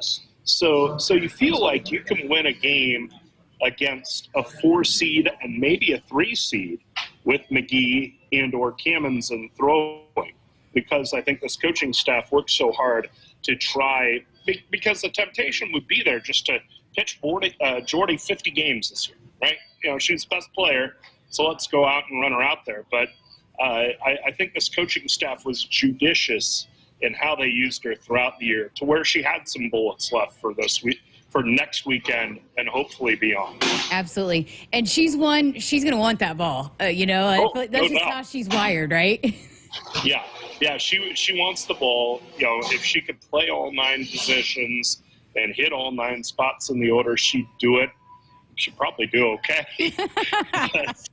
But you know, this weekend's probably going to be the tough weekend, because you want to win every time you go out there, right? Conference championships on the line, a trophy's on the line. It's a chance to measure yourself against UCLA and Oregon. But this isn't the weekend to burn extra innings on Jordy Ball if you don't have to. Next weekend, yes, she'll pitch a lot. Again, I'm sure they try to win a game with McGee and or Camenzind, but you know, you expect Jordy to pitch at least 2 games and then maybe part of a third, but start 2 in a regional setting. So I think probably a lot of people will want to point to that UCLA potential rematch with a win, but Penn State is a team that Nebraska has not seen this year. So what does this matchup look like for Nebraska to take care of business to advance, to have the potential to maybe play UCLA? You know, Penn State's an interesting team. They get in as the number 11 seed. They were a regional team last year, so there's some material there. They had a great pitcher, Bridget Nemeth. Her freshman year last year, she was one of the best pitchers in the Big Ten in the country, and less than an inning into the season, she gets hurt, misses the rest of the year. Where have we heard that story before? So they've had to do it with offense. Their pitching staff has not really come around all that well this year. They came into the game with Iowa with an ERA of 5.84, and it's been an offensive year in the Big Ten, but that's still really high. Still, they've been able to hang in there. Their record's right around 500 because the offense is pretty good. So you feel like you're going to have to score some runs to beat Penn State, but you also feel like that opportunity is there. Penn State coming off a series loss home against Washington. So it's not like they all of a sudden put it together in mid-April and figured it out. This is still a wounded team, still a team that's not pitching it that great. So it's a chance for you to get your offense going and try to have your offense clicking, hopefully going into that matchup with UCLA. Okay, I know people are going to ask, remind folks how the Big Ten tournament works in terms of why it's being played at Purdue, and it rotates, right? And you can put in a bid for it? Yeah, it's every school more or less that has a facility up to the job takes the turn of hosting the Big Ten tournament. Nebraska did it in 2013. It's interesting to me that it's taken this long to get to Purdue, because their ballpark's one of the best in the Big Ten Conference, and we've gone to much lesser facilities. Northwestern, last year Iowa, Wisconsin, their ballpark isn't any good. Illinois is okay. So it just kind of rotates. It used to be more or less alphabetical.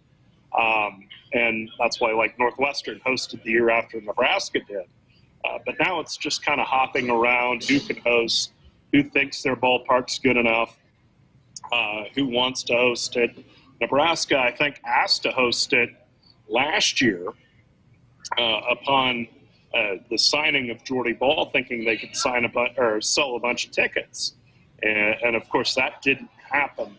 I don't know where it is next year, but when I become czar of the softball universe, which is imminent, of course, I would put it in Chicago. There's a pro team there. The Athletes Unlimited League played there all last year. And they have a ballpark right by O'Hare Airport and less than a mile from the Big Ten offices. And the crowd facilities are great, plenty of places to sit. There's a warm-up bubble right there.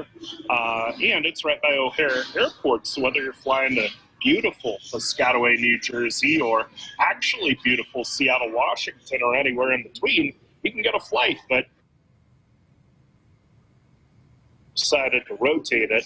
At least this year, they rotated it to somewhere good. All right, last thing, Nate. You talked about it earlier, probably not going to improve the seeding much. Nebraska probably locked into a 2 seed.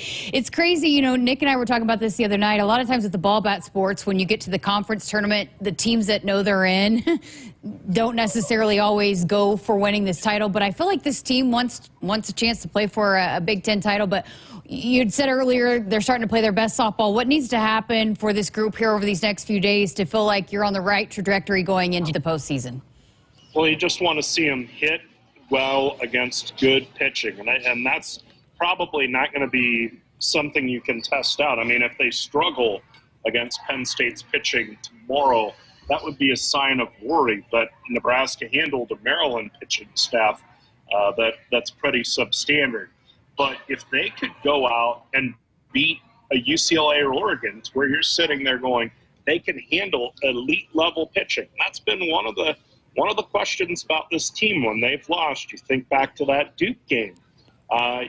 You look through the year. UCLA, the first time they played them, when they've lost because they haven't to this point been able to hit top-notch pitching. If they can answer that question, then things look really good for regionals and possibly beyond. And that would be the biggest thing I'm looking for. And that's also something that you can track independent of what decisions are made in terms of pitching. Because, like I said, if Nebraska were to go to the finals, Ball would probably start 2 games. But, how Nebraska advances is going to be predicated on Kylie McGee and Cammonson winning a game. So I guess that would be the other thing, is how do those two look going into regionals? But, they're going to be a whole lot better if you score runs for them. Absolutely. Great stuff. As always, Nate, we're going to be on the call for us. And, hey, you're going to be on the network. And I believe you're going to be on the network from here on out, as long as it doesn't conflict with other things. But on Net 1 for us here the rest of the way out. Hey, we're excited for it. And for the folks that haven't been able to be on for the first 50 games of the ride, that's okay. No time like the present to hop on the bandwagon. Absolutely. And, let your Husker Network stations know you want to hear softball too. 9:45. Get your coffee ready for the pregame show. Oh, it will be. Awesome. Nate Rohr joining us here on Sports Nightly. Hey, Huskers, stop by your local Hy-Vee, where they've lowered prices on thousands of the items you use every day. Hy-Vee, dedicated to making your life easier, healthier, and happier. Back with more of Sports Nightly coming up after this.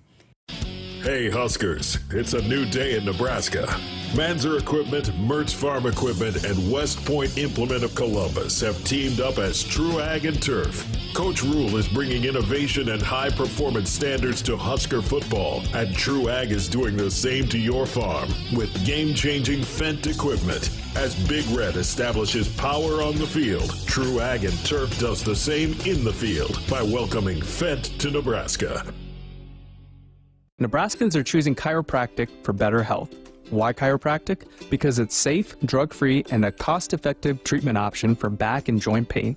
Plus, all generations can benefit from natural chiropractic care. Choose chiropractic first for pain relief or to improve your mobility, athletic performance, or overall wellness. Make chiropractic your first choice for better health and find a chiropractic physician near you at nebraska-chiropractic.org. Get your life back with chiropractic. Hit us up on the text line. Text 402-413-2400 with your Husker thoughts. Not All Companies proudly supports the Huskers Radio Network. As a full-service leader in commercial real estate, we create thriving communities. Discover what's new in the Builders District in North Downtown, Not All Hospitality's latest venture in Exarban Village, and the contemporary living of row house townhomes on Leavenworth. We're welcoming world-class concepts from men's fashion and great eats to gorgeous homes and green spaces, all professionally managed by Not All Services. These are the Not All Companies, building a better Nebraska. For more information, check us out on Facebook and Instagram. It's employee pricing with the Ford crew. Employee pricing for everyone. A great time to buy. Now everyone pays what we pay. On Ford trucks. So you can tow what we tow. SUVs. Carpool like we carpool. And Bronco Sport. Off-road like we off-road. But what about my parking spot? It's just employee pricing, not parking. What a relief. I love that parking spot. Now get employee pricing available across a full lineup of Ford trucks and SUVs. Employee pricing, you pay what we pay. Only from your local Ford dealer. Oh, should I make name tags for everyone? It's employee pricing for everyone. They don't actually work here. Can I still make them? Sure. Available on the purchase or lease of select new 2024 and 2025 Ford and Lincoln vehicles. U.S. residents only. Prior purchases and AXZD plan ineligible. Place a retail order or take delivery from an authorized Ford or Lincoln dealer stock by 7/7/25. Exclusions apply. See a participating dealer for details. What does it mean to be locally owned and operated? For Cenex, it means everything. It means that we know if you take your coffee to go or if you like to stay a while. It means we've helped Little Leagues get jerseys and local festivals get funding. It means we know what our communities need. So you'll always leave Cenex with a full tank, full of snacks, or full of smiles. Or all of the above. And that means the world to us. Cenex, powered locally. For farmers, sustainability is a way of life. 97% of farms are family-owned, and 95% are participating in conservation programs and using sustainable practices. I'm Ann Meese, a farmer near Elgin, Nebraska. I grew up on this land, and we're dedicated to being good stewards and leaving it better for the next generation. Since 1980, U.S. soybean farmers have boosted production by 130%, all while lowering emissions and improving land and water use. Nebraska soybeans, feeding, fueling, and innovating for the future. Your Nebraska Lottery has a monopoly on fun. Actually, it's our new $5 Monopoly 10X scratch ticket, and it's also part of a terrific second chance promotion. Until July 22nd, enter any non-winning $5 Monopoly 10X scratch ticket online for a chance to be one of 10 weekly winners of $1,000 or the grand prize of $10,000. Pass go and enter today. $5 Monopoly 10X top prize odds 1 in 114,000. Monopoly is a trademark of Hasbro. Hasbro is not a sponsor of this promotion. Woodhouse has been a trusted partner in your everyday since 1975. Shop for your next vehicle with the home team at Woodhouse and the official auto dealer of Nebraska Athletics. Welcome back. Got a couple of segments left here on Sports Nightly tonight. We let Nick run off as we just had a few minutes left here tonight. Art in Los Angeles on the text line said, how about Ava Kujak getting some honors? I think absolutely she should be in that conversation. I actually don't know if they changed. Oh, here is the answer. So Matt Smith, who is one of the sport administrators for softball, I asked him how many people are on that roster because it varies from sport to sport. You look at Bryce Williams. He is just one of, 5 on the All Big Ten first team. But with women's basketball, it's different. And So every sport is different. And so I asked him about Ava, and surely she's going to be on that first team. And he said, I would think so. There are 18 on the first team, including 4 infielders and 3 at-large spots. So, yes, I would imagine that Ava Cusack is going to be on that first team roster. If she's not, again, let's get ready to be salty, people, because if not, I don't know what else she could have done. I agree.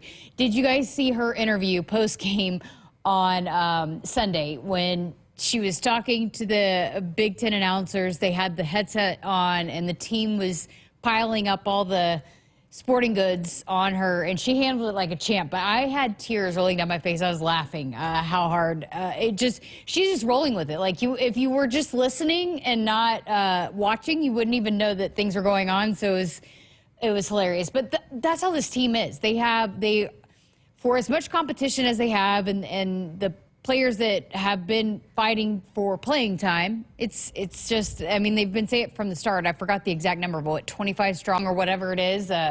They have got great chemistry. It's a fun group, and I've had a chance to chat with a few of them, and you just tell how much buy-in they have, how much belief they have in their roles and understanding in their roles, and that it takes everybody at any given point. And so I think it's a special group, so we'll see if they can go on a special run starting tomorrow in the Big Ten tournament before heading to the postseason. It's going to be fascinating to see where the committee sends Nebraska, because as you just heard Nate talking about, probably locked into that 2 seed, which means they will travel somewhere. Where that might be, I don't know. A lot of times with the ball bat sports, it's about if you can, in a certain mile radius, if you can bust there.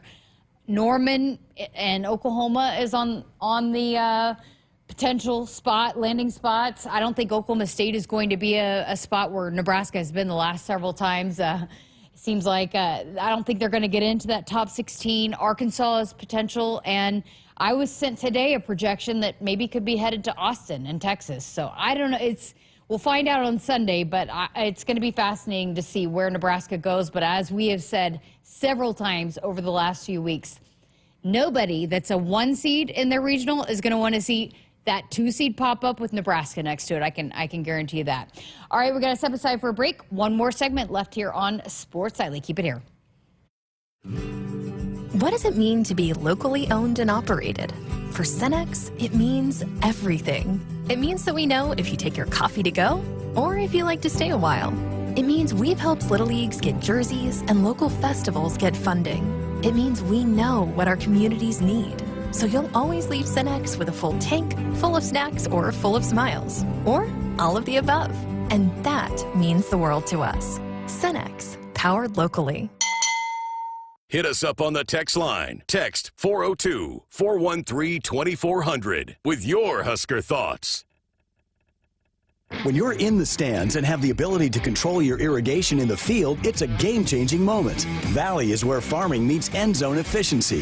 With AgSense remote irrigation technology, farmers become the MVPs of their fields. Experience real-time, play-by-play action and control that keeps you ahead. Score big with irrigation technology from Valley. It's technology that improves your life and lets you be at the game and in the game. Find your local Valley dealer at valleyirrigation.com. Your next vehicle is waiting for you at Woodhouse.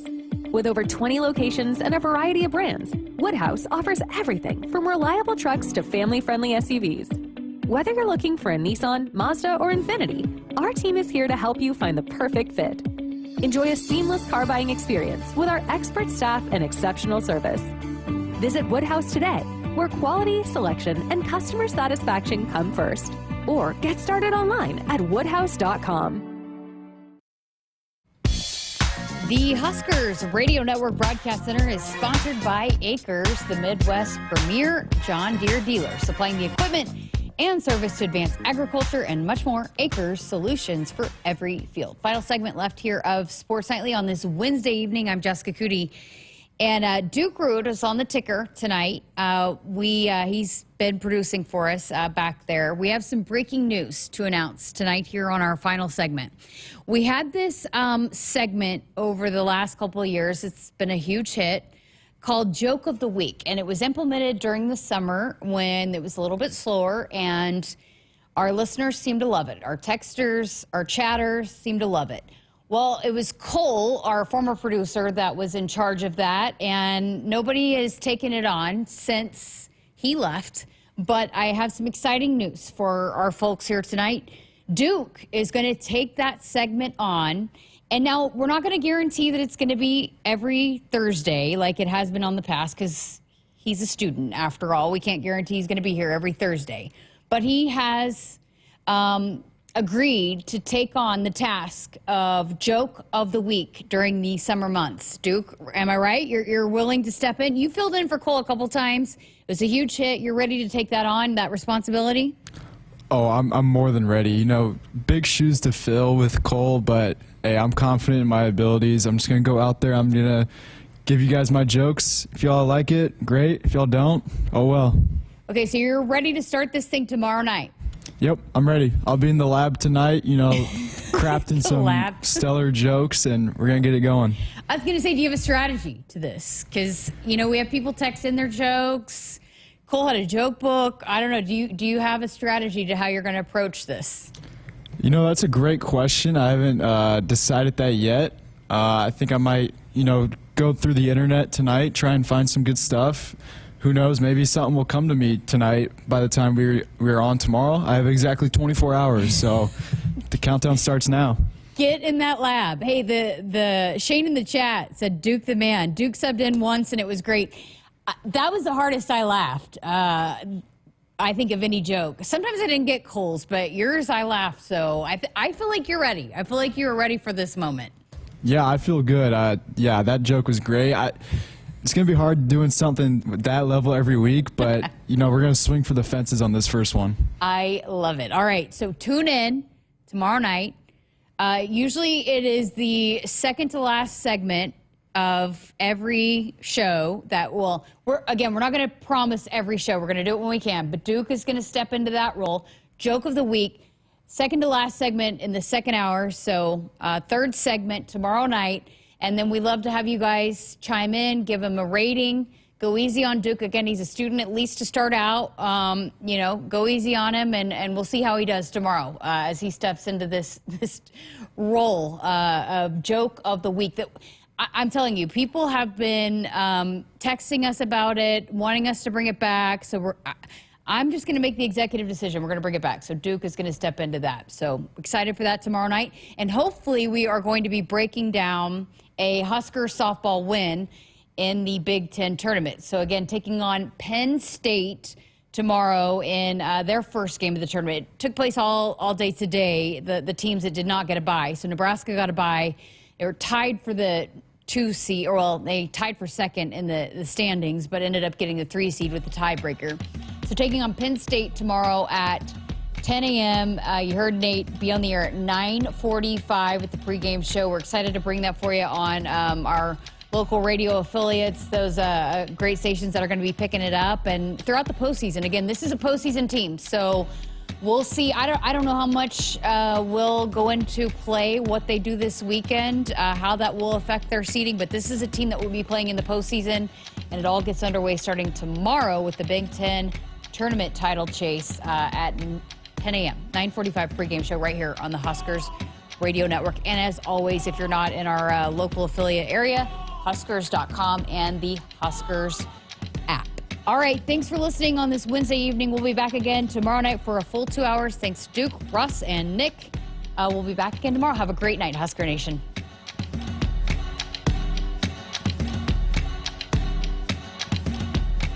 Hit us up on the text line. Text 402-413-2400 with your Husker thoughts. They say consistency is the key to success. They weren't wrong. So how about grabbing a beer that's consistently smooth, consistently refreshing, and consistently light? You might just find that the road to success can be pretty enjoyable. Michelob Ultra, the perfect balance of taste and refreshment, and only 2.6 carbs and 95 calories. It's only worth it if you enjoy it. Enjoy responsibly. Anheuser-Busch Michelob Ultra Light Beer, St. Louis, Missouri. It's employee pricing with the Ford crew.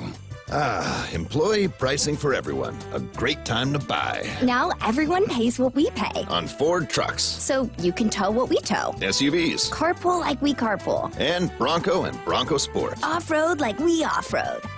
But what about my parking spot? It's just employee pricing, not parking. What a relief. I love that parking spot.